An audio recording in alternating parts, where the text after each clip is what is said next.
السلام علیکم ورحمۃ اللہ وبرکاتہ۔ بسم اللہ الرحمن الرحیم۔ حضرت سلیمان علیہ السلام اللہ کے ایک نبی تھے۔ آپ حضرت داؤد علیہ السلام کے بیٹے تھے۔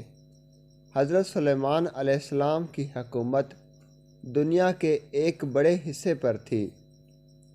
آپ کم عمری میں ہی تخت نشین ہو گئے۔ اللہ نے آپ کو داؤد علیہ السلام کی طرح نبوت سے نوازا اور ساتھ ہی وسیع ملک و سلطنت بھی عطا فرمائی۔ حضرت سلیمان علیہ السلام کی حکومت انسانوں کے ساتھ جن اور شیاطین، چرند و پرند اور ہر اقسام کے جانوروں پر تھی۔ علماء نے آپ کی حکومت 750 سال لکھی ہے۔ آپ کو بہت سارے معجزے بھی عطا کیے گئے تھے۔ مثلاً آپ ہوا پر قابو رکھتے تھے، آپ جانوروں کی بولیاں سمجھ لیتے تھے، اور آپ کا تخت ہوا میں اڑتا تھا۔ جو حکومتی امور میں آپ کی اطاعت کرتے تھے۔ مسجد اقصیٰ کی تعمیر انہی جنوں نے دور دور سے پتھر اور سمندر سے موتیاں نکال کر لایا کرتے تھے، جس سے بیت المقدس کی تعمیر ہوئی۔ اور اس کے علاوہ آپ جنوں سے بہت سارا کام لیا کرتے تھے۔ اللہ نے قرآن میں فرمایا کہ اور ہم نے سلیمان کی آزمائش کی اور ان کے تخت پر ایک جسم ڈال دیا، پھر انہوں نے رجوع کیا۔ سورۃ صاد۔ اس آیات میں اللہ نے حضرت سلیمان علیہ السلام پر آنے والی ایک آزمائش کا ذکر کیا۔ علماء مفسرین نے اس آیات کی مختلف تفسیر اور وضاحت کی ہے۔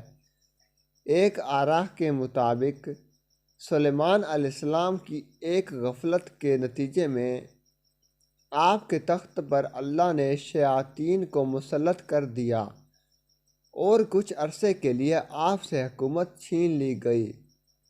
واقعہ یوں ہے کہ ایک دفعہ حضرت سلیمان نے کسی ایک شہر سیدون پر حملہ کر دیا، کیونکہ وہاں کے بادشاہ کے فطروں کے متعلق آپ کو خبر پہنچی۔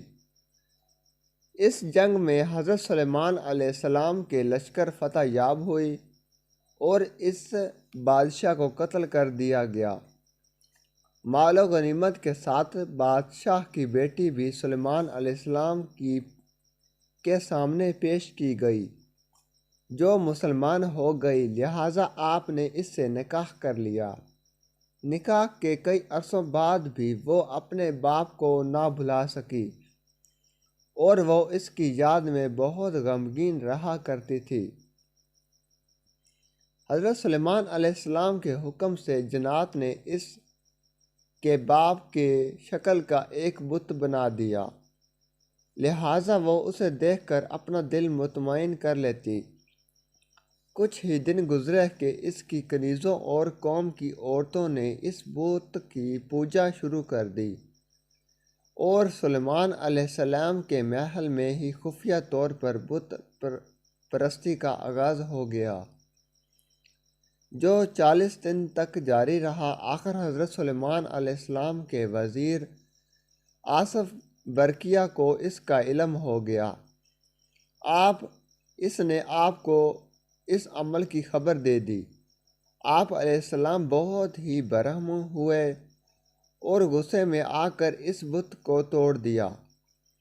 آپ نے اس عورت کو سزا کے طور پر اپنے محل سے نکال کر شہر بدر کر دیا اور سجدے میں گر کر اللہ سے معافی طلب کرنے لگے، لیکن اللہ تعالیٰ نے آپ کی اس غفلت کی وجہ سے آپ کو ایک آزمائش میں مبتلا کر دیا۔